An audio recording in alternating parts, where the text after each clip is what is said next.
Ladies and gentlemen, welcome into Podcast Room 303. Introducing one co-host with more nuggets than Chick-fil-A, Nick Morahan. Executive producer until we find someone better, Eric Washington. Nobody really knows what he does around here, Nevada Putnam.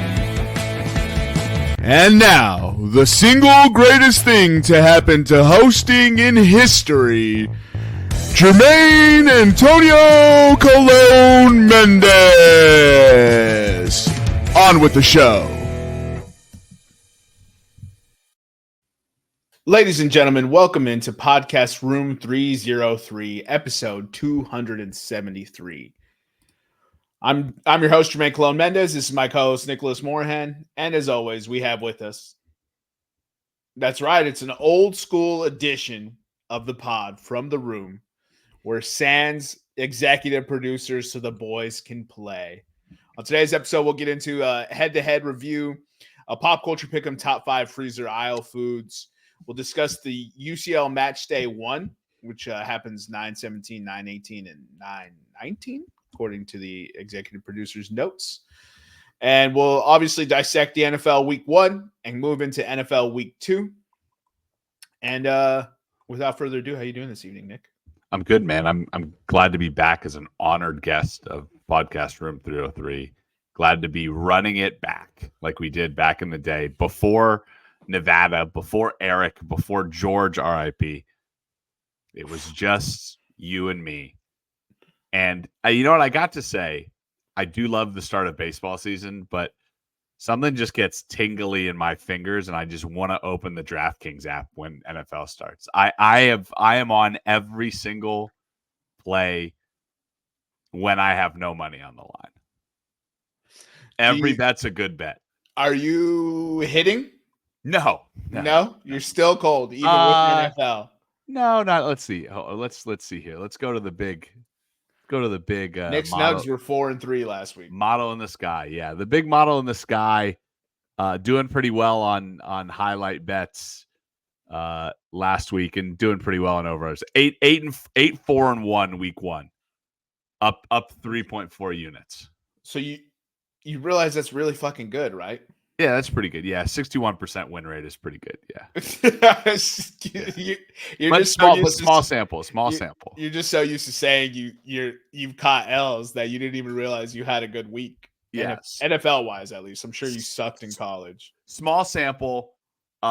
Using this is kind of that weird time of year where you and I have discussed it before. Like you have to use 2023 data. Yeah, but it doesn't necessarily apply to 2024. Yeah. So the first 4 weeks are kind of weird with my betting. So we went 8-4, and last week we could go 4-8 this week because we're just slowly trying to incorporate week 1 data until we have enough of a sample size. I consider that 4 weeks to be enough of a sample size that you know what a team's going to do. Of course, you have one-offs. Like you obviously can't use the Jets. You can't use any Jets bets are off for me, like Jets model. So the model this week predicted Tennessee money line, Tennessee +4 under 42 because that's going off the Zach Wilson Jets. You can't use Green Bay because that was a season of Jordan Love. We'll talk about this, but the model is predicting is like why are the Colts favored by 3.5 points? They should never be favored by 3.5 points, but yeah, they don't know that Jordan Love isn't playing. Yeah. Well, if you ask Packers fans, he still may play. That's right. It's just like, dude, it's no confirmed diagnosis. Do you really want to rush your $55 million quarterback out onto the field after suffering an MCL on arguably one of the worst pitches I've ever seen someone play football on? Yeah, And did you see the video of him getting hit and seeing like the knee move? The rest of the leg straight and the knee.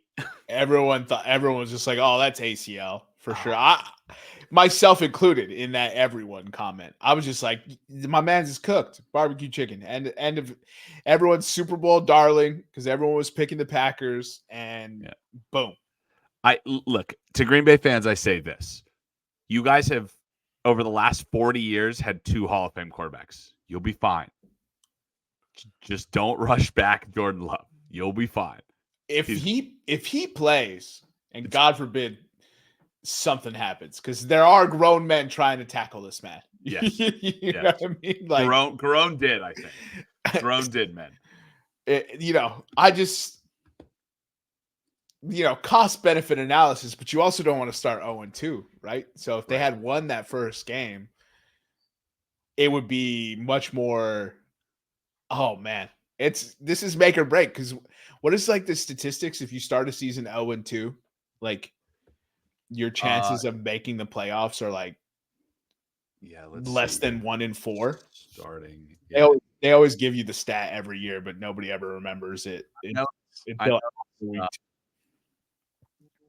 So out of oh no, that's wrong. Okay. So since the NFL AFL merger, this is an old article, so it's as of last year. So we obviously have to factor in the teams last year. So okay, there was like maybe 3 or 4. So we'll just give me the stat. Since the NFL AFL merger in 1970, a total of 407 teams have started the season 0-2. Right? Oh, there were 9 in 2023, actually. Were there really? Yeah. Of these 407, only 39 made the playoffs, and out of those 39, only 4 made the Super Bowl. So 4 teams in 407. That's like 1%. 3 of those teams did win, though. That's like 1%. 3 of the teams did win. So if you're looking for, so if a team goes 0-2 and makes the Super Bowl, bet them to win it. Bet them to win. That's a little. You guys have to think about that nugget out in the future, but just think about that nugget. Put that in the Knicks Nugget Black Book. That's right. Yeah, you need to start a Black Book of Nuggets. Oh, we have one this week. We have one that is that's in my Black Book that I'm keeping track of. And that is.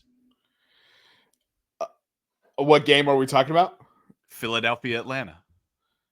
Oh, Kirk Cousins in primetime? Kirk Cousins in primetime, baby. Captain Cat Move in primetime? Yeah. So, all right. So, we might as well get into the week 1 review here, right? Yeah. We'll start. Captain Cat Move. We'll start with that Atlanta Falcons game. Right. So Falcons took on the Steelers. TJ Watt was pissed he didn't win Defensive Player of the Year last year and put on one of the single greatest performances I've ever seen. Myles Garrett had a performance just like this last year that I think propelled him to the championship. It was when the Browns were like in a 30-point game, but Myles Garrett just kept blocking kicks and making sacks and interceptions and fumbles. It was like TJ Watt was Bugs Bunny in that cartoon on the baseball field where he's the pitcher and every other position. It's like left field Bugs, right field Bugs, center field Bugs. It was like he was playing the game on an easier mode than anybody else. For sure. He was an all Madden player. Yeah. who playing it on All Pro or something. He's an all Madden player playing on rookie. Main takeaway from Atlanta. They play the Eagles next, so that's potentially 0-2. Mm-hmm. I think they play the Chiefs after that. Okay. So, and then they play the Saints. Right? So it's you are correct. Eagles away, Chiefs home, Saints home. Saints home. There is potential that they go 0-4. Should this Falcons team, the Atlanta Falcons, start 0-4, how soon do we see Michael Penix Jr.? I don't think we see him this year. No chance. I don't think Kirk Cousins Kirk Cousins, I read like the statistic was ridiculous. Like sprint yards covered was the lowest of his career. He was sub 1 sprint yard per drop back.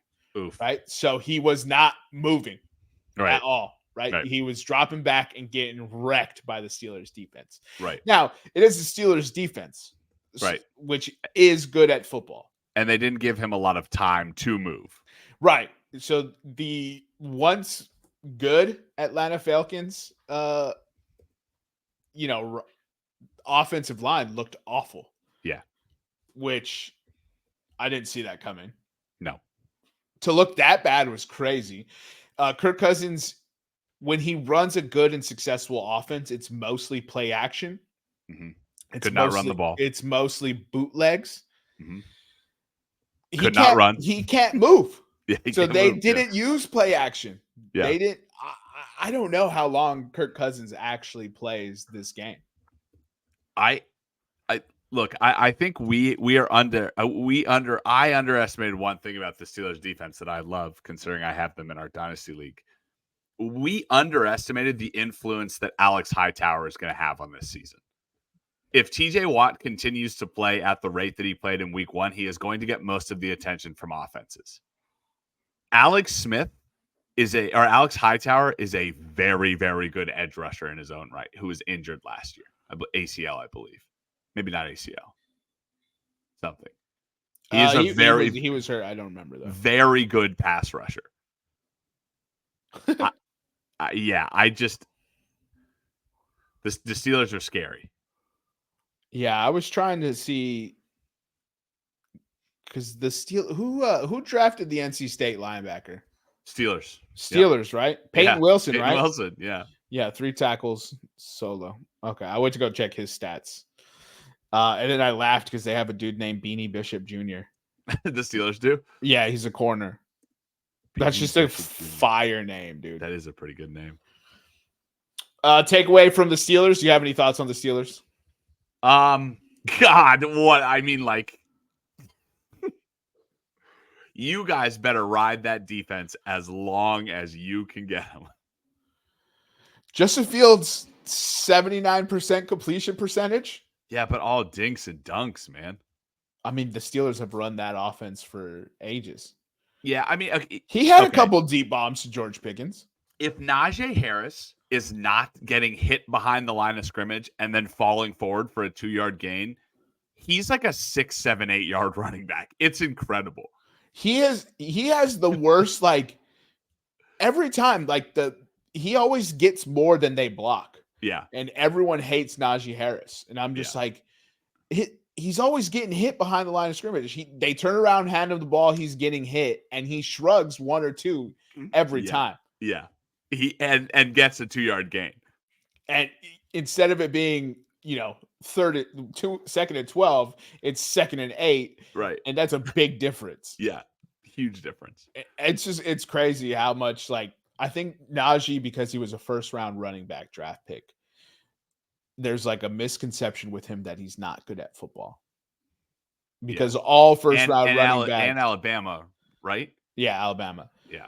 Because all first-round running backs usually end up Jonathan Taylor, Bijan Robinson, Jahmyr Gibbs, Christian McCaffrey, like Derrick Henry. Usually first-round running back. Actually, I think Derrick Henry might have been a second. Either way, usually like Zeke, they usually end up being superstars. And Najee Harris has been nothing but... He's essentially been James Conner. Nothing but being hit in the backfield. Yeah, he's essentially been James Conner. You know what I mean? He runs for, I mean, like on the highlight film, he runs for 5 yards a carry. Absolutely. He just gets hit 3 yards behind the line of scrimmage. Quick thoughts on Chiefs Ravens. Yeah, it was in my opinion, I think it was the game of the week. No, actually, I'll walk that back. I'll stick with it. Game of the week. It was my game of the week. People are fault a lot of like, Isaiah Likely. We still got to remember, like, tight ends are not wide receivers. There's a reason they're playing tight end. He also has a gigantic foot. Yeah. Well, yeah, also. But like, I want my tight end to do a bunch of things. Like, toe tap catch in the back of the end zone is not something I require of my tight end. It sucks that it happened then. But he almost did it too. That's like, okay. So what? Like, he almost had it. It was Baltimore on the road in Kansas City to open the season. You're going up against back-to-back Super Bowl champion, and the offensive line is awful for Baltimore, and you still somehow almost had a chance to win this football game. Yeah. So, I like the Chiefs always in like the like the past 3 years, their first 6 games, they've struggled mightily. It's because the refs aren't helping them yet. Yeah, that's the refs week 1 have been like the amount of illegal formation penalties that I saw, crazy. I was even I'm like, I might not know what this illegal formation rule is anymore. I might not know what formations are. Kansas City. So last thing on Kansas City, Xavier Worthy, fast as fuck, AF. boy. Fast AF. Fast as fuck, boy. All right, let's get into the Eagles Packers. Boy, did they open up with an AFC NFC just potential championship game slate on that Thursday and Friday. That Eagles Packers game was 34-29, and it felt like there was a ton of points left on the field. Yeah. And what a field it wasn't, huh? I can't imagine you go back to Brazil after watching that product. Yeah, no, you can't. Unless, no, you can't. Like, you almost lost Jordan Love because of that field. A $55 a year quarterback. If that would have happened, the NFL would have looked stupid. Yeah, bad. And they already don't look that great because of the videos coming out of the field beforehand that make it look like a middle school kickball field. Yep. Saquon Barkley, 18 points scored week 1, same as Chris Boswell. And that'll become up in discussions for a future game that we'll talk about. Let's move into this Bills-Cardinals game. 34-28. Holy shit. The Bills at home had to come from behind to beat this Arizona Cardinals team, who I was high on in the offseason, had them winning their division. And there's a few takeaways here. Marvin Harrison Jr., bust. Keon Coleman, goat. Especially with his puffy jacket. With his Mason puffy jacket. I'm not surprised. I think I've been saying this for years. Early season, weeks 1 through 8, Arizona Cardinals could win the Super Bowl every single year. They could win the Super Bowl. And they just almost beat the Buffs or the Bills. And probably should have. Probably the same way that the Titans should have beaten the Bears, but couldn't get one stop and stop throwing the ball back to the Bears. Boy, that game. The Bills, it looks like it's going to be Miami's year to win this division, and they'll blow it. Yeah. Arizona, get your head out of your ass. Throw it to the pick that you drafted number 4 overall. They are who we thought they were. If you weren't going to throw it to Marvin Harrison Jr., you should have drafted an offensive lineman and kept it pushing. Like, you already had all the other guys you're targeting. Michael Wilson, Trey McBride, Greg Dortch, already on your team. And no need to draft Marvin Harrison Jr. if that's who you're going to throw it to. Get your head out of your ass. Patriots, Bengals. Spread was plus 8.5. I saw this. I could not believe that the line was still that big come to close it out. Nugget for executive producer. Entering the league, Burrow is now 1-8 in weeks 1 and 2. Wow. And that's straight up, ladies and gentlemen. That's not against the spread. That's crazy. And he's probably going to go 1-9 playing the Chiefs next week. Shout out to Patriots, because I told everyone, I was just like, everyone acts like the Patriots can't win 4 or 5 games. You guys looked at me and scoffed, and they came out. They're 1-0. They're above 500 this year. How many people thought that was a sentence that they'd be able to say? Nope. Not high. This lends credence to my no team will win 12 games. Vikings, this is the game. The Sam Darnold looks like a legend. And the New York Giants scored 6 points. That's exactly 12 fewer points than Saquon Barkley scored by himself.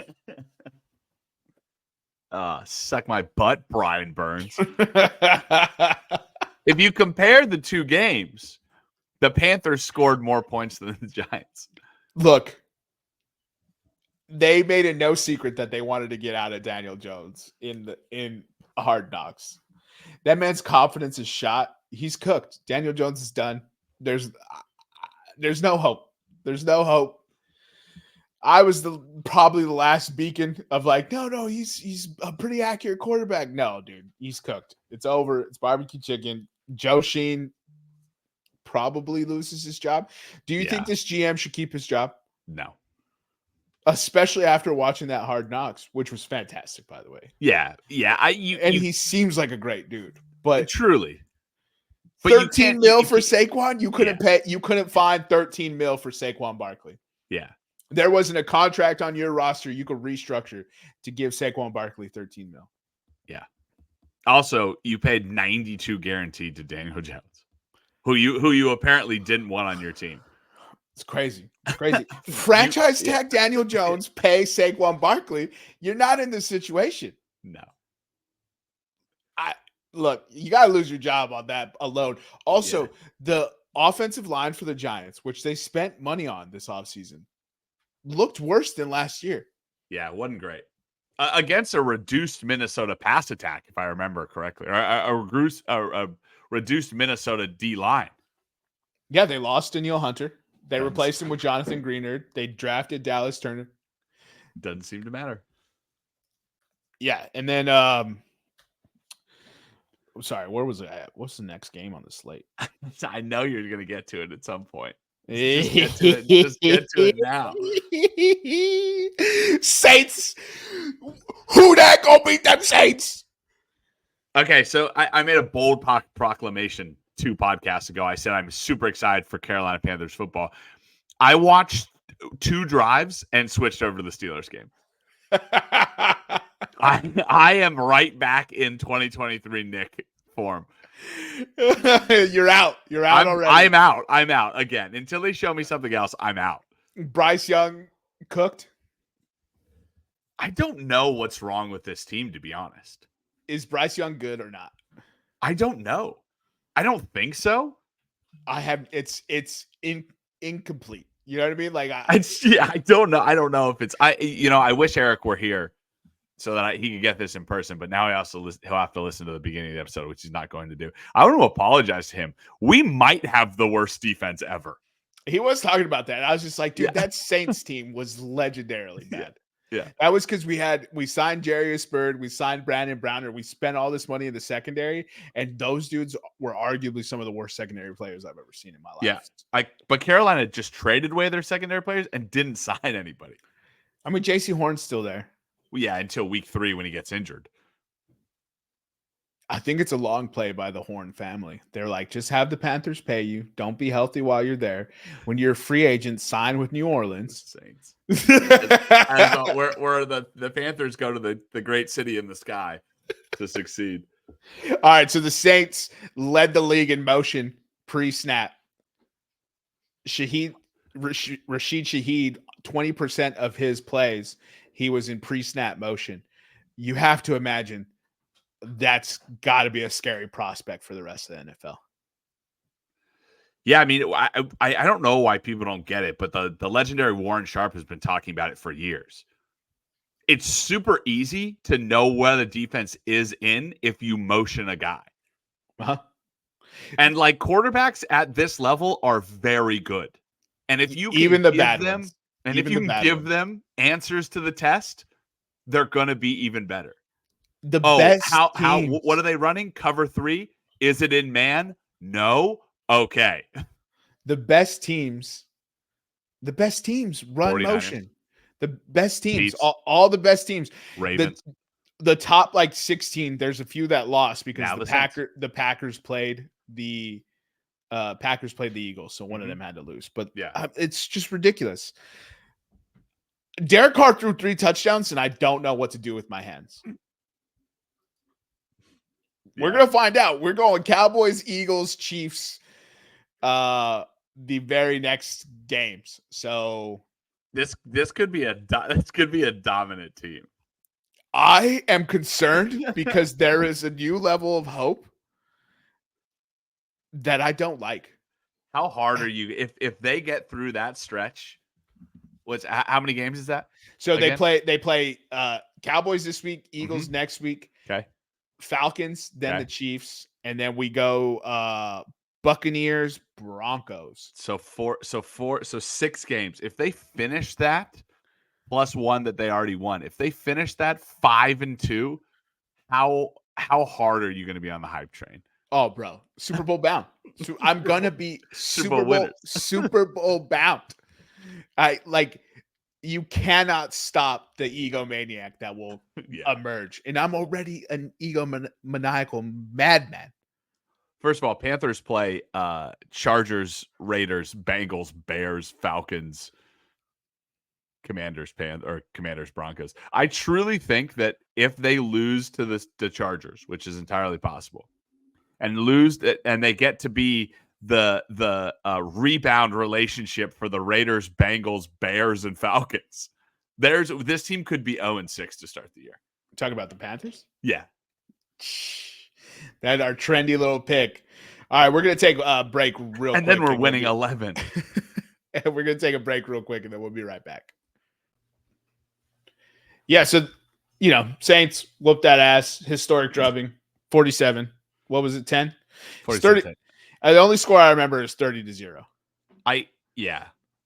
It was, you know what the only stat I remember is? And then in the first, I think it was 4 minutes left in the first half, and the Panthers got their first completion.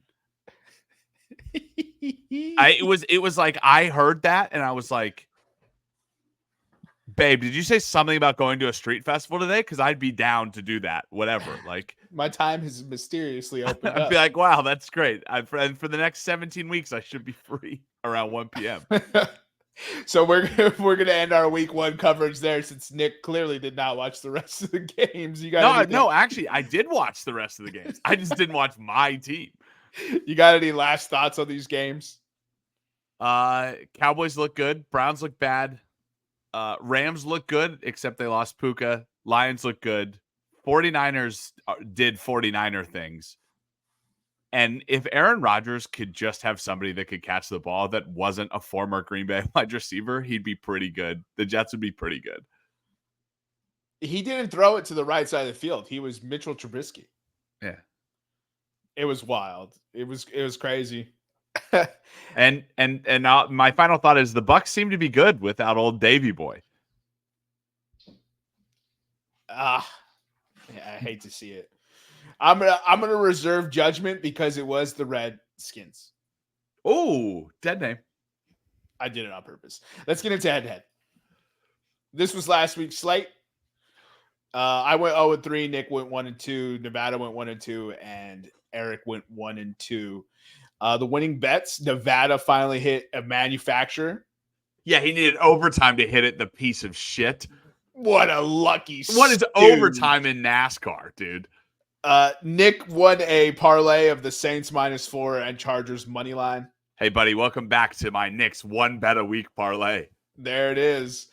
And Eric hit a college football parlay with Oklahoma State covering in overtime, Bowling Green, Penn State over 48.5, and Texas -7, which was basically free money.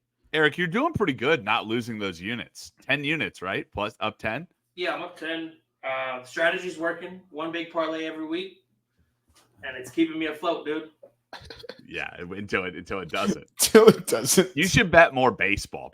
I hear baseball is where the real money is at. Dude, I was one Yankees fuck up away from starting the week off with a 600 or 400 plus parlay, but God hates me. Talk about this week, by the way, not last week. Yeah. He's talking about week 37, not week 36. Well, the Yankees won 19 of their 27 championships before my TV had color. So, also on that, it's that still last 8 championships. I know.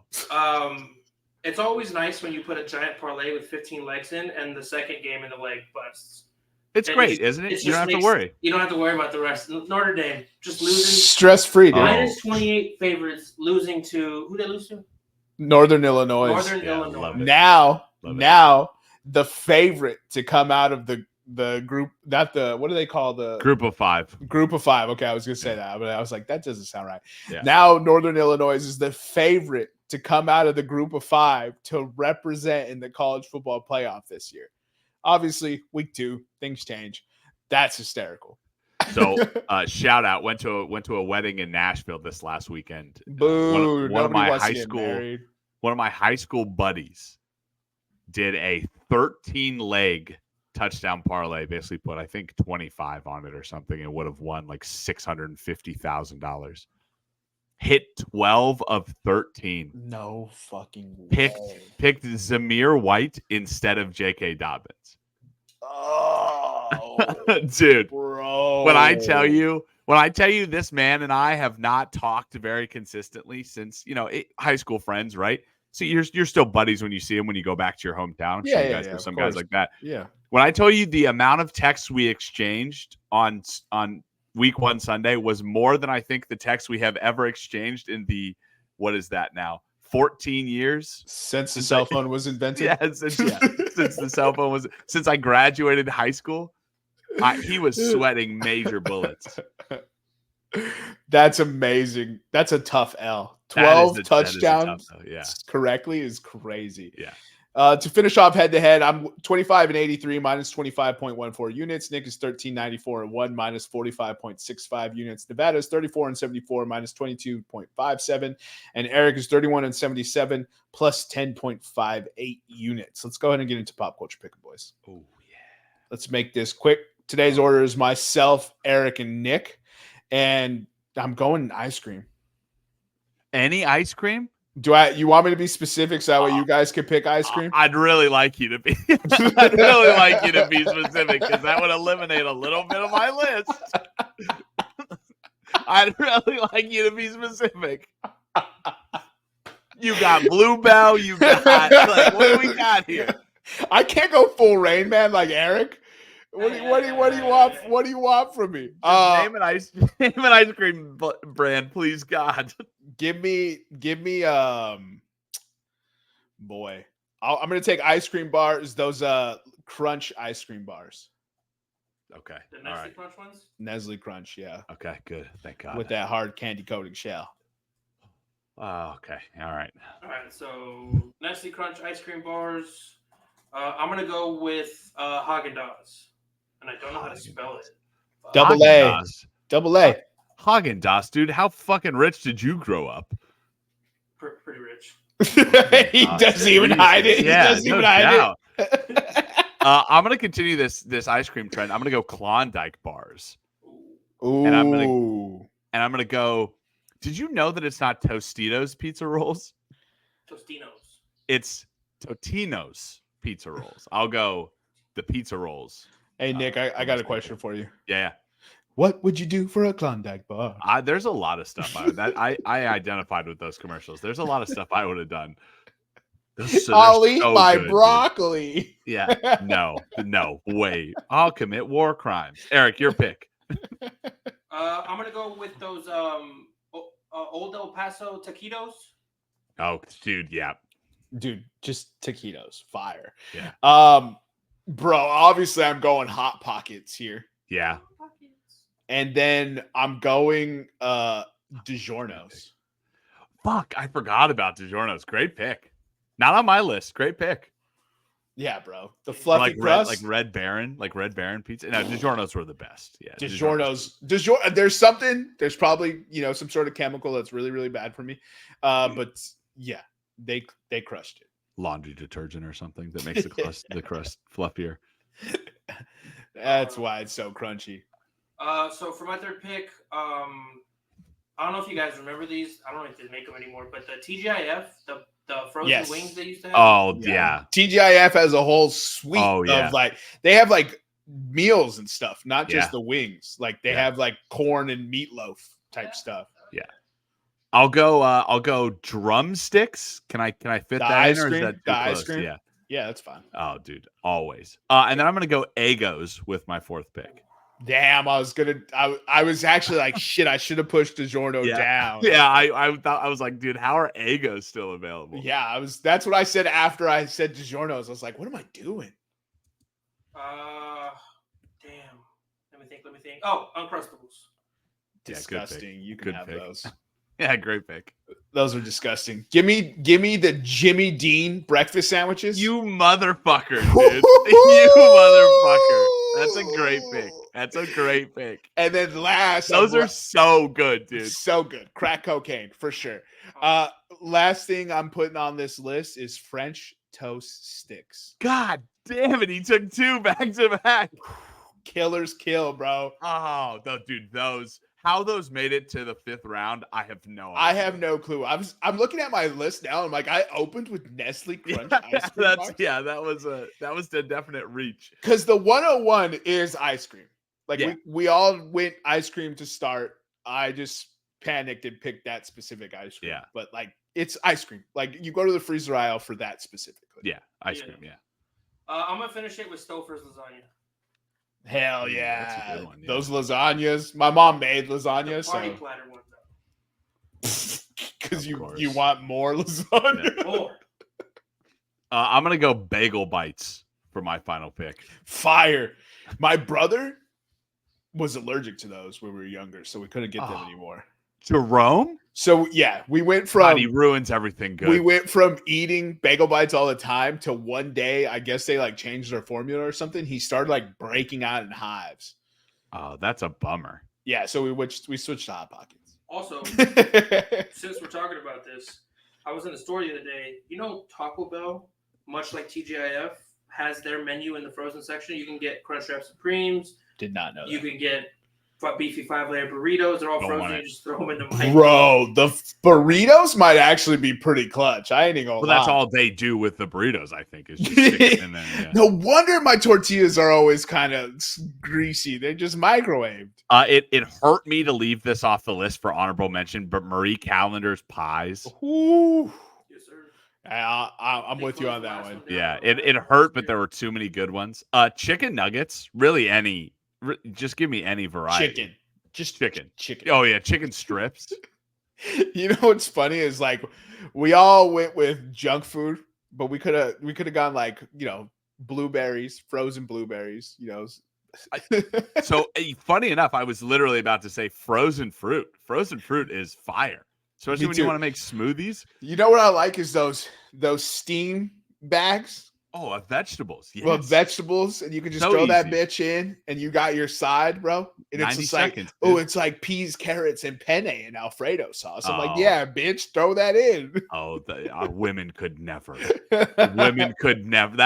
I remember like talking with Katie about my diet, and she's like, you would just like microwave a sweet potato and a bag of like green beans and eat chicken, and I would be like, yes, every day. Yes, Fuck. regularly. Every day. 5 she'd be p.m. like, sharp. Yeah, yeah, 5 p.m. sharp. And it would disrupt it would take 15 minutes, and none of that making disrupts any of the activities I'm doing. No, absolutely not. No. And then I eat it, and then I do whatever I want to do. Yeah. I'm like, okay, what a light meal. What a meal that fills you up, but you also can go do anything. Your boy hits you up, says, hey, you want to go out drinking? You're like, fine. Your boy's like, hey, you want to play soccer? You're fine. You want to go work out? You're fine. You're good to go. Yeah, and it's healthy. And it's healthy. You got about 28 grams of protein. Sorry, I didn't just like waft a lemon rind over my nose today for lunch. It's true. Women smell food and gain weight. Dude, they snack. No, they just snack throughout the day. Women do snack. It's bro. just snacking. For sure. I'm not a Like- big snack guy. Like I tried to eat like Katie for a day, and it's torture. I need meals. Yeah, substance. My snacks come between my meals. The when problem with snacks too is you never fully realize the extent of what the fuck what you've eaten in the day, and then you get to the Right. end of the day and you're like, oh, I've eaten a fuck ton of food. it's also like charging your iPhone a little bit. Like it's like your iPhone gets to 20% and you charge it to like 35. Like it's still really low. Yeah, but it'll get it done. All right, so the list started for myself. I had the Nestle Crunch ice cream bars, Hot Pockets, DiGiorno's pizza, Jimmy Dean breakfast sandwich, and French toast sticks. Eric had the second choice. He had Haagen-Dazs ice cream, Old El Paso taquitos, TGIF frozen wings, Uncrustables, disgusting, and Stouffer's lasagna. And Nick had the third pick. He went Klondike bars, Totino's pizza rolls, ice cream drumsticks, Eggos, and bagel bites. Eric, any honorable mentions? Not that I can think of right now off the top of my head. Awesome. All right. So let's go ahead and get into what do you want to do, Nick? The UCL or week 2? We can just talk very quickly about UCL. Eric, do you have it up that you can break down the new format? Yeah, real Yep. quick. So the new UCL, this is the first year they're rolling it out. They've added 4 teams to the competition. It used to be 32, now it's 36. The original 32 used to be broken down into groups of 4, and they would play each other twice, 1 home, 1 away, and that's how you would the top 2 would advance to the knockout stage. Now, instead of being broken into groups, it's called the league phase. Everybody is in one giant table like the Premier League, and you're going to get the top 8 finishers automatically move on to the round of 16. And then places 9 through 24 will play each other in a home and away competition to see who the final 8 seeds that move on to the round of 16 are. So we're getting 2 extra games for each team, and each team will play 8 teams instead of 3 teams now in the group/league phase. Post that, everything's the same. Round of 16, quarterfinal, semifinal, all the same. It's just the group stage has changed to be bigger and have more, and with the more opportunity to get big name clubs to play early on in the year. And it's all done by a seeding system. The 1 through 36 are seeded based off UEFA rankings. Do we like They should just go by points from last season. Yeah. But that'd be cool. That'd be wild. Yeah. Do we like it? I don't hate it. I need to see it in practice. I like the fact that we're going to get more big matches early on. I like that we're going to get to see clubs that don't traditionally make it because they've added the 4. And from the 4, I don't have the specifics, but they're letting teams that don't traditionally get into the UCL. Yeah, they opened it up to other leagues. They opened it up to other leagues and stuff. So it's going to be cool to see that. And who knows what's going to happen. So really, my ultimate overarching thought is it's not terrible. I haven't seen it. Need to see it in practice. Mm-hmm. This is what the Super League was going to be, though. Yeah. And so it's pretty funny that they went out of their way to illegally block the creation of the Super League and then turn Champions League into the Super League. A little funny, yeah. It is. It's funny in other senses that there is an interesting decision awaiting 2 franchises in the English Premier League. Man City, obviously, with the 115 penalties, and then Chelsea. Apparently, I was watching a video about Chelsea also could get hit with financial fair play stuff because of. I guess it's the owner. Eric was telling me that there's a pissing match, Civil War style. Todd Bowley partnered with Clear Lake to buy them. The guys on Clear Lake want to pick the players. Todd Bowley wants to install a GM to run the show. Yeah, like every other club. Yeah. But these Arabs, they think they know it. They want to run it their way, and that's why they spend billions. So both those teams could get potentially crushed and relegated. The minute you relegate Manchester City and Chelsea, the Super League is back on. Yeah, 100%. And the English Premier League is in danger of seeing what happened to Serie A when Serie A got hit with the Juventus and all the Milans and all the other bullshit, right? They got hit with those penalties. They could very easily, English Premier League could very easily end up like Serie A. We're barely seeing the return of Serie A since they got hammered with all those sanctions, right? Mm-hmm. Serie A, mass exodus of players. They don't always have a ton of good UCL teams, XYZ. So English Premier League has to find this fine line based on the violations that occurred. Manchester City should be relegated. Yes. The minute that happens, though, it could spell the end of club play as it is currently constructed. It could spell the creation of the Super League. There are huge ramifications from this decision, and I think that's why Manchester City will not be relegated.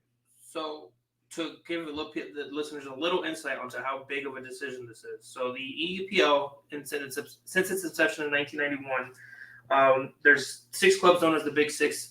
Only one of them has ever actually been relegated. Arsenal, bitches. But they were right back in it the next year. They went right back in. So of course. The Big Six clubs, and Manchester City is not one of them.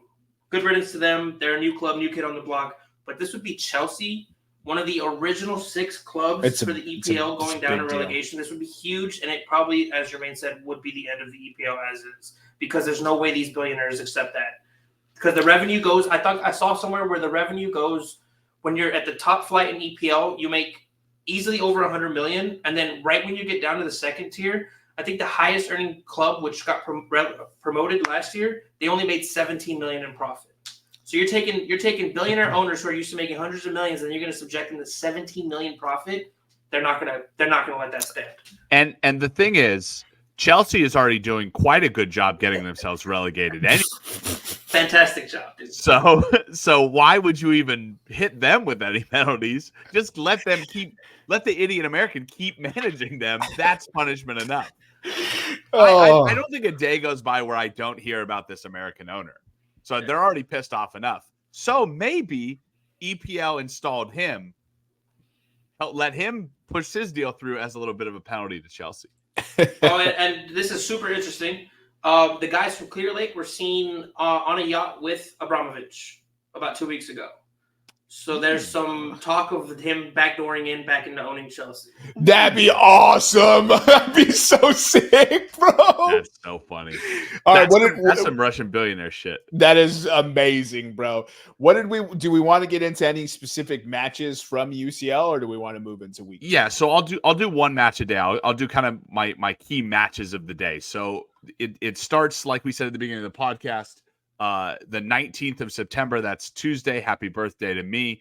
The 3 p.m. match. Nobody cares. Is Liverpool traveling to Milan to play AC Milan. Liverpool right now a minus 115 favorite. On Wednesday, September 18th, the match of the day will probably be Inter traveling to Manchester in England to play Manchester City. That's also a 3 p.m. game. Manchester City, a minus 195 favorite. And then on Thursday, September 19th, I'd say this is probably the big game. 3 p.m. RB Leipzig travels to Madrid to play Atletico Madrid, with Madrid being minus 120 on the money line. So, I like it. Again, I don't like it. I hate it and love it in the same context. I love watching these big teams play, and we're going to get that from match day 1, as you see right here. Right. That Atalanta RB Leipzig game seems pretty good too. Yeah. Those are 3 good games you can watch in the 3 p.m. slot for 3 straight days. What I don't like it is I can normally use the group stage to build up my bankroll in betting UCL by betting these kind of big teams. As I look at it, and as I look through the favorites on ESPN, there is, Celtic is minus 260, PSG is minus 200. You have Munich minus 650 on the 17th, and Real Madrid minus 350. I'll look at maybe some of that to parlay with it. So, yeah. It's going to be fascinating, though. I'm actually excited for the new format. So I will say that. Yeah. I don't think it's bad. I think it's bad for the players, and I'm going to track injuries pretty closely. So real quick, we always do this every year. I know we don't have time, so I'm going to give you guys the 5 favorites and then just pick a winner. Man City plus 250, Real Madrid plus 300, Arsenal plus 800, Liverpool plus 1,200, and Bayern München plus 1,200. Those are the top 5 favorites to win the whole tournament. Was that going to be Munich? I can give you more odds for another team that you want to pick if you want. Sorry, I should have. Give me the odds for Barcelona. Plus 1,400. I'll take Barcelona. Okay. I'm taking Man City, but if possible, I want to do Man City to win the champs and not win the Premier. Can I do that? I don't care what the odds are. I'm just saying that's what I think is going to happen. I love it. No, I don't love it. You just said you love Man City winning. What's wrong with you? Losing the EPL. I don't care about the Champions League. I'm not in it, so Chelsea's banned from the competition. A damn American owner of yours. Nick, did you see that your end of season awards picks? You have Trevor Lawrence for MVP, Garrett Wilson for Offensive Player of the Year, Josh Hines-Allen for Defensive Player of the Year, Brian Thomas Jr. Offensive Rookie of the Year. Okay, you're huge on the Jaguars. Love the Jaguars. You have Peyton Wilson Defensive Rookie of the Okay. Year. Yeah. I mean, okay. Yeah. You Go have back. Daniel Jones, Comeback Player of the Year. Hell yeah. You have Hey, Dave. week one don't mean shit. Everything I said in the beginning, I didn't mean any of that, baby. You Dave- know me, Daniel. Dave Canales, Coach of the Year. Oh, God. And you have Nick Caserio as the GM of the year. Okay. Yeah, sure. Whatever. He's the Texans Caserio- GM. Oh, Casario's with Texans now, right? Okay. I can live with most of those except for head coach. Real quick, give me your AFC Championship. Chiefs, Steelers. Wow. Okay. An NFC Championship. God, the Jordan Love one sucks right now. Chiefs, Steelers, or Chiefs, not Jesus. NFC. Oh man. Panic. Cowboys, Lions. Oh, that'd be a wild game, dude. Yes, NFC Championship. And then give me your Super Bowl matchup, brother. Cowboys, Chiefs. You have your wagon hitched to them boys. That's wild. A Super Bowl winner. I will say it. I'll say the boys. Yeah! Super Bowl MVP. There's just been I love a team where there's been so much controversy that just comes out and doesn't really have any controversy. Super Bowl MVP. CeeDee Lamb. CeeDee Lamb. No, it's gonna be Dak. Dak for Super Bowl MVP. Dak for Super Bowl MVP. Amazing. I thought I'm the only one that picked a non-quarterback to win Super Bowl MVP. Yep. MVPs don't go to non-quarterbacks. You know this. We all know this. You say that, but Wes Welker won one. All right, give us your Nick Nugs for week 2. All right. So one of my favorite nugs going into week 2. This is where we get to break out the old black book that we talked about in the beginning of the podcast. Kirk Cousins in prime time. So I'm going to give you a couple of stats based on how he is, and then give you my pick. As a dog, Kirk Cousins is 2-9 straight up, 3-6-2 against the spread. Away from home, Kirk Cousins is 3-8 straight up, 4-5-1 against the spread. And on Monday Night Football, he is both 3-4 against the spread and straight up, and 6-1 to the under on Monday Night Football. My first Knicks nug, we're going to go Philly minus 6.5 and the under. Oh, sorry, Philly minus 6.5 and the under 47. Last week we faded the New York Jets traveling to San Francisco. We faded San Francisco traveling to New York. That did not hit either straight up or against the spread. No fading of East Coast teams this week. However, we have 3 West Coast teams to fade traveling east early. Seattle is I believe 3.5, right? Eric, correct me if I might be operating on some old lines here. 3.5. 3.5 traveling to New England. Maybe New England could start the year 2-0. Who knows? The Chargers, 6.5-point favorites or 6-point favorites traveling to Carolina, and the Las Vegas Raiders 9.5 or 8.5-point dogs traveling to Baltimore. I'm going to take New England plus 3.5, Carolina plus 6, and the Las Vegas Raiders plus 8.5. Also, a Knicks nug that we have, the spread is 9.5 or greater. This doesn't mean it anymore, but I did take it when it was Raiders plus 9.5. So I'm also going to take the over 41.5 for that Raiders Baltimore game. We take teams that score less than 10 points the previous week. We take them on the money line if they're dogs of less than 10 points. So that would qualify to the Bengals plus 6 or plus 5.5 at KC. Another Carolina mention here, plus 6 at home. The New York Giants plus 2 here in Washington, and then also the 8.5-point Raiders traveling into Baltimore. So give me, to add to that, the Bengals traveling into KC, and then the Giants traveling into Washington. If you want to sprinkle a little bit of money line on the New York Giants over the last 5 years are 4-1 when traveling into Washington. They have an average spread of 5.5. They win it by 5.5. and the average over-under is 52. So a lot of points being scored in those games. Looking at other division games, Buffalo traveling into Miami. Buffalo is 5-1. 4-1 when traveling into Miami. They have an average spread of 12 points in that game, and the over-under is 45. So give me Buffalo minus 2.5, but give me the under 48.5 in that game. The Los Angeles Rams traveling to Arizona to take on the Cardinals. I know I talked about how good Arizona is as an early season team. The Los Angeles Rams have not lost in Arizona since November of 2014. This is the year. This is the year. They win the games by 15 points on average, and the over-under is 48.5.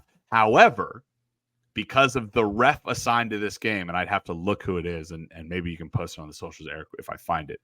The ref favors divisional home dogs. So I will not be taking anything in that in the LA game. Other than that, boop, boop, boop, boop, boop. Looking at referee assignments, the refs right now, the refs in the game, and I don't have their names, so I do apologize. But looking at the Tennessee +4 and the under for the New York Jets, Tennessee, I got it under 41.5, and then Chicago Bears +6.5. And with that, I will leave you guys to talk about week 2. I love you all, and I can't wait to be back as an honored guest. Buy points for that Eagles game. Hell yeah. Eagles minus 9.5 is +138. Love it. All right.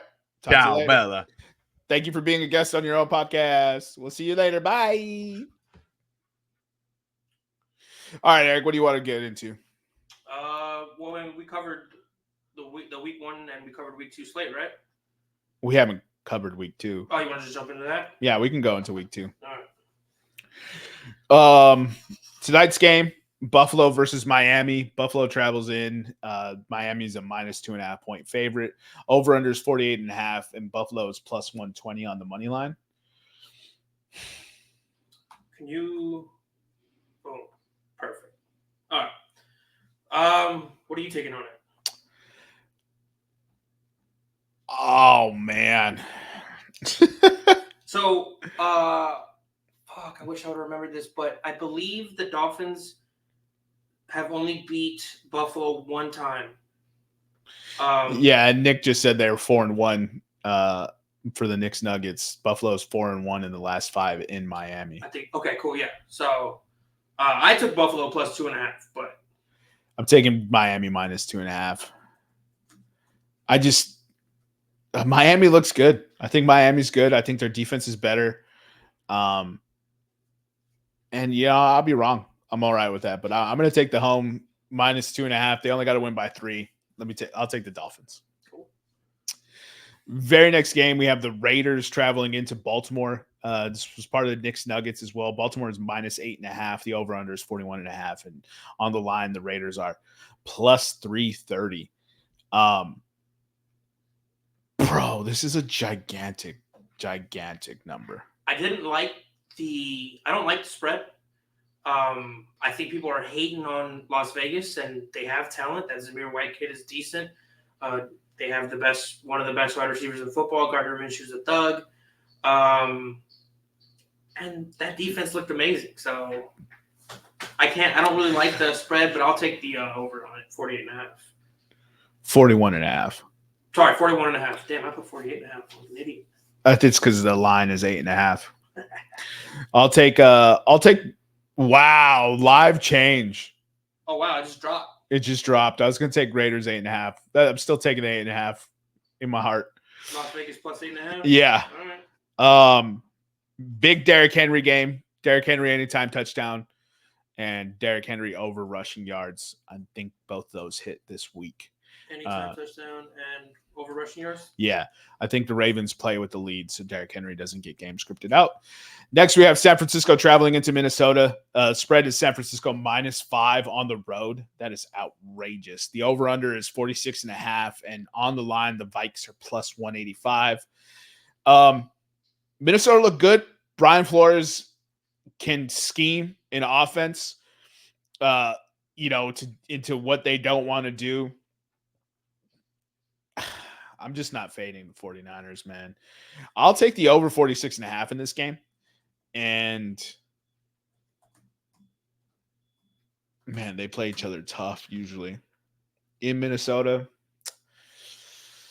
I'll stay away from the spread and line. Next, we have the New Orleans Saints traveling into Dallas to take on the Cowboys. The Cowboys are -6. The over-under is 47. And the Saints on the line are plus 220. I don't know what to make of the New Orleans Saints, if I'm being completely honest, ladies and gentlemen. I came in with tempered expectations, and they put up 47 points in week 1. It is the Carolina Panthers. We led the league in pre-snap motion. How does Micah Parsons and that front react to let's less than flattering, not good Saints offensive line, although they looked good on Sunday?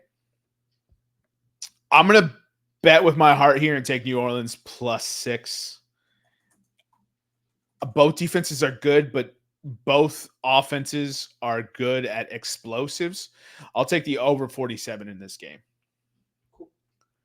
It's going to be in a dome, so that should help Derek Carr. And in Kubiak, we trust. Next game, we have the Chargers traveling into Carolina. This is part of the Knicks Nuggets that we just covered. Chargers are -5.5 on the line.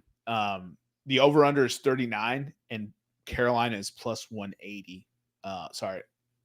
Plus 180 on the line. The spread is -5.5. I got the Chargers. I have the Chargers -5.5 is a bit rich, but I'll take that. And then I have the Chargers over 23.5 total team total. Should be plus money. I'm fading this Carolina team until they cost me money. Very next game, we have the Jets traveling into Tennessee. Jets on the spread are -4. The over-under is 41.5, and Tennessee is plus 160 on the line. Give me Tennessee Titans plus 160. Calling an upset there. Next, we have the Indianapolis Colts traveling into Green Bay. Indianapolis is -3 on the spread. The over-under is 40.5, and Green Bay is plus 124 on the line. All right. I'm doing it, dude. Give me Green Bay plus 124. All right. Very next game, Tampa Bay travels into Detroit, a rematch from last year's postseason. Detroit is currently -7.5 on the spread. The over-under is 51.5, and Tampa Bay is plus 295 on the line. More than a touchdown favorite? Give me Tampa Bay plus 7.5. And I mean, defense looked better, but I'm going, give me, yeah, it's a lot of points. Give me under 51.5. So the very next game, we have Seattle traveling into New England. Seattle is -3.5. Over-under is 38.5. And on the line, the Patriots are plus 150. This feels like a no-brainer, Seattle, but I'm going to give me the New England Patriots on the line, plus 150. New York Giants travel into Washington. Washington is -2 on the spread. Over-under is 43. And the New York Giants are plus 105 on the line. Give me the over 43 and the Giants. Man. I'll abstain from the other ones, but the Giants could cover that. Cleveland travels into Jacksonville. Jacksonville is -3 on the spread. The over-under is 41.5, and Cleveland is plus 136 on the line.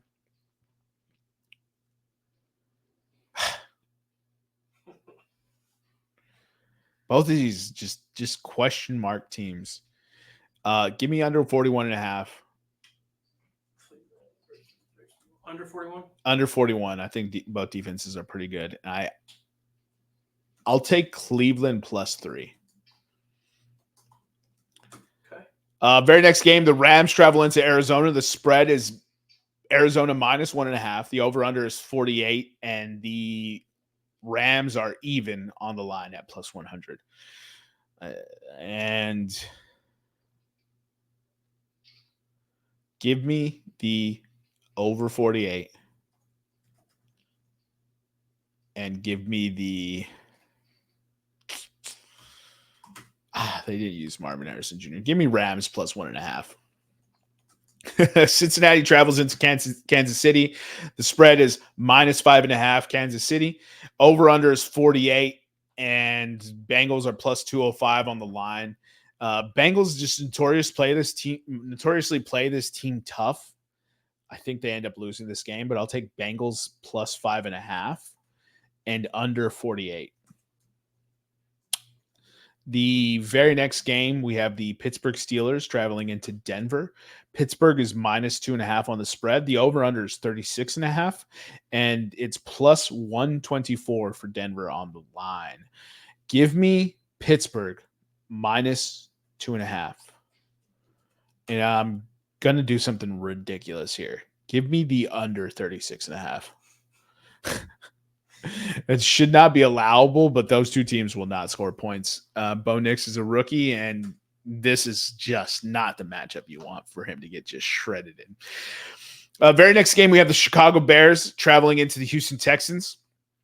Texans are minus 6.5 on the line. The over-under is 45.5, and Chicago is plus 230 on the line. Give me Chicago plus 6.5. Give me under 45.5. I think Houston wins the game, though. So you want Houston money line or no? Absolutely not. It's minus 285. Right.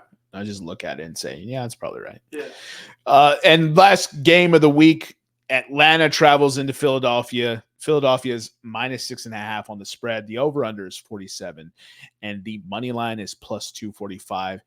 I think Philadelphia drops a 30 burger on their head in back-to-back weeks, and everyone starts to talk about this Philadelphia offense. Give me Philadelphia minus 6.5. Give me the over 47, which implies that Atlanta has to score some points. I think they'll look better offensively. And I think this is a statement game for the Eagles. If you want to buy points, minus 9.5 is plus 138. I think that's a great bet. And Atlanta, bro. These motherfuckers, bro. All that hype. What you missed, Eric, from the beginning of the show, we talked about when will Michael Penix Jr. see the field? Week 4. And Nick said, against the Saints? Yeah. I don't want that, dude. 100%. Week 5. And then you knock him out, and then the Falcons just downhill from there. I mean, I'm all right with that, but I don't want them to have the number 1 overall pick or anything. I need them to go 7-9 and miss the playoffs and suck. Just stuck in purgatory. I fucking hate them, dude. Fuck you. You got anything for this slate? So I did take some picks. Some of the standouts that I'm not going to go through them, but I'm taking Chicago money line against Houston. Caleb's got to do something eventually. And solid logic. and that defense. I mean, look, dude, that's why I took the spread. The defense. They won that game. They won a game solely on their defense. The quarterback threw 98. They had sub 150 yards of offense and won. Now that's an indictment on Will Levis and the Titans, but it's like also the defense. You know what I mean? Yeah. And then I am also taking the Los Angeles Rams to go into Arizona and win that. Let me see here. I am taking Pittsburgh money line against Denver, even though it's in Denver. And I got Devontae Smith and Saquon Barkley each getting 2 touchdowns. And I'm also taking Tennessee money line and Los Angeles Chargers money line. Each getting 2 touchdowns? Each getting 2 touchdowns. What in the hell? Yeah. AJ Brown just not gonna do nothing. It's not together. It's AJ or Devontae gets 2 touchdowns and Saquon gets 2 touchdowns. It's 2 separate bets because I get it. Yeah. It's gonna be an interesting week. I think Kansas City's gonna beat Cincinnati, and everybody's gonna be talking about how Cincinnati's done. But if I'm not mistaken, Cincinnati is pretty much always starting 0-2 every year. If Cincinnati loses this week to Kansas City, Joe Burrow will be 1-9 in the first 2 games in his career. So there's that stat. And then for Jacksonville, this is the most intriguing games to me are New Orleans and Dallas, and Jacksonville and Cleveland. Why? New Orleans. I don't know Dallas, why I yelled that. Just regular why. So for me, New Orleans and Dallas is intriguing because we saw Dallas look exceptional against a mediocre O-line. No, sorry, a piss poor O-line and a quarterback who just seems, I don't know, uninterested in football at this point. He seems untouched. Anyway, that's a good one. But also, New Orleans put up 47. So we had Dallas going up against a weak-ass team. They couldn't get anything together on offense. Now they're going to go up against what looks like a rejuvenated Saints offense. They look like a juggernaut. Rashid Shaheed, deep ball specialist. We got Alvin Kamara, who looks like he's 24 again. So I'm happy about that. It's going to be an intriguing game. Let's see how Dallas's defense really does against a team who can actually move the ball. And then for Jacksonville and Cleveland, I'm interested to see. This is a game where I think Jacksonville needs to put them down and establish themselves as a dominant force, or else we're going to get the same 9-8, 8-9 type season from them that we always get. I hope Deshaun Watson figures it out, man. We don't need more bad quarterbacks. You know what I mean? We don't need more bad quarterbacks. And also Tampa Bay. I didn't pick them, or I picked them to win the division. I picked the Saints to go last. I was really impressed with Tampa Bay. I was really impressed. It was Washington, though. I don't care. Why do we say? I don't care. Why do we say? Oh, we don't believe Dallas because they beat Cleveland, but we all think Washington is one of the worst football teams, and nobody says anything for Tampa Bay. We excuse the Saints because it was the Carolina Panthers, but we don't excuse Tampa Bay because it was the Washington Commanders. I don't understand how people pick and choose these arguments. Washington and Carolina are going to be battling for draft position. Yeah. I mean, you're right, but it's just, I don't know. I don't know, man. I don't know what to tell you. Just Washington looked like a team that has a young quarterback and a new system, and they're developing. Cleveland just looked bad. Does that make sense? Like, there's a difference in how it appeared. Like, yeah, but Tampa Bay's not playing Cleveland. Tampa Bay played Washington, and Cleveland has an awesome defense. Supposedly. I don't understand how people pick and choose these arguments. It's like it's either the same for the same reasons or it's not. I think it's bias gets involved. Yeah, for sure. Who has a better defense, Washington or Carolina? Washington. Are you sure? Not confidently sure, but everything I saw and read about Carolina. Because Baker Mayfield was out there in fucking Hall of Fame status. I don't know. I'm just saying. 4 passing touchdowns from Baker Mayfield. You going to sit here and tell me they have a good defense? We talked about this earlier in the week, and he was a number 1 pick. Yeah, that was my point. Like, we all forget he was number 1 overall pick. He constantly had OCs and head coaches, just like what are those doors? Those circular doors that never stop? Turnstiles? Yeah, basically like just a turnstile of coaches, offensive coordinators. And then he forgot how to football. And then Canales got his hands on him. And, dude, I mean, we could see a 3-peat NFC South champion. 4-peat. Yeah. I mean, Atlanta looks bad. Carolina looks bad. And New Orleans TBD.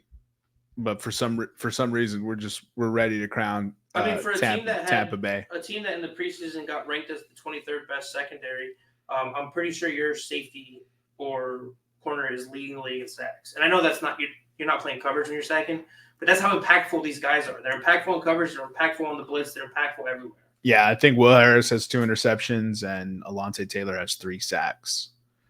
That's crazy. Marshawn Lattimore's hurt already. Of course.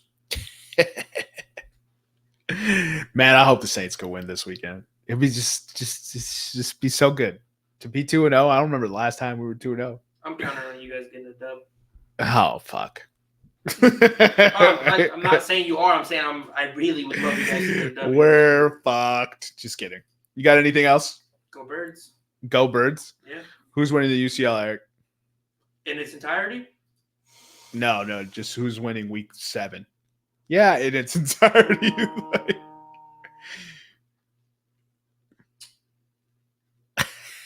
This is tough. I don't want to pick them, but I think I'm going to.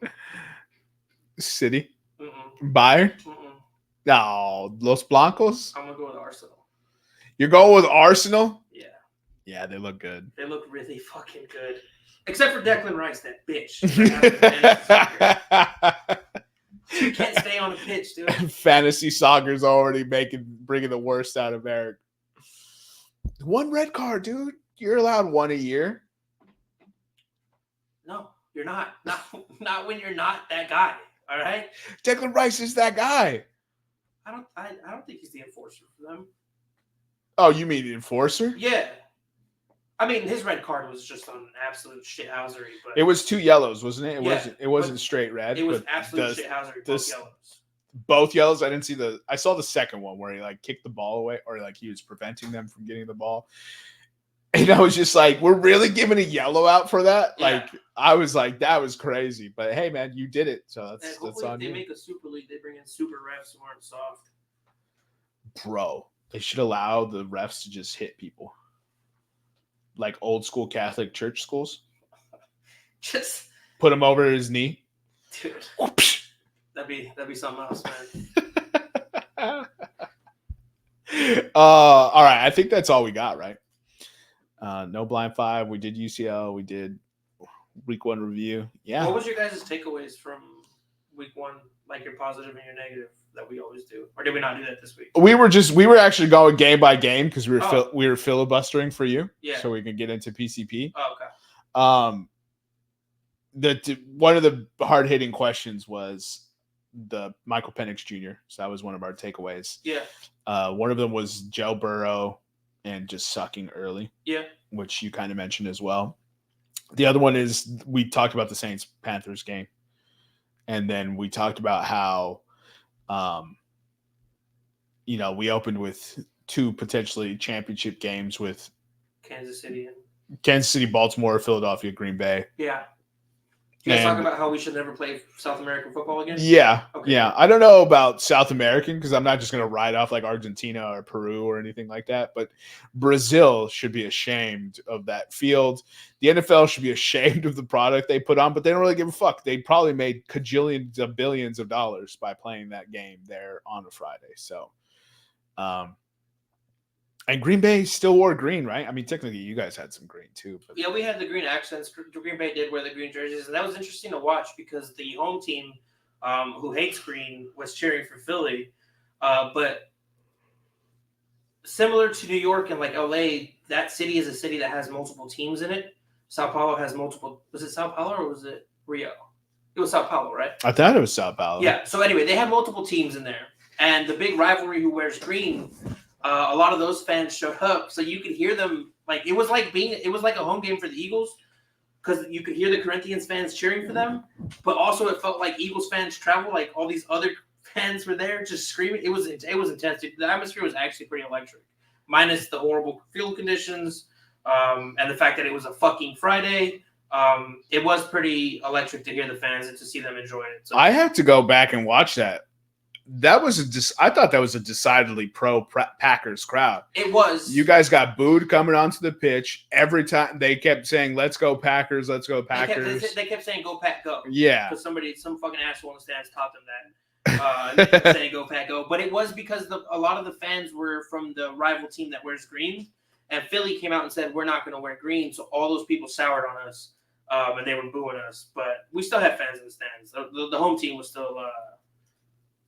They still had fans who were cheering for us, but it was definitely more Packers oriented, more Packers leaning.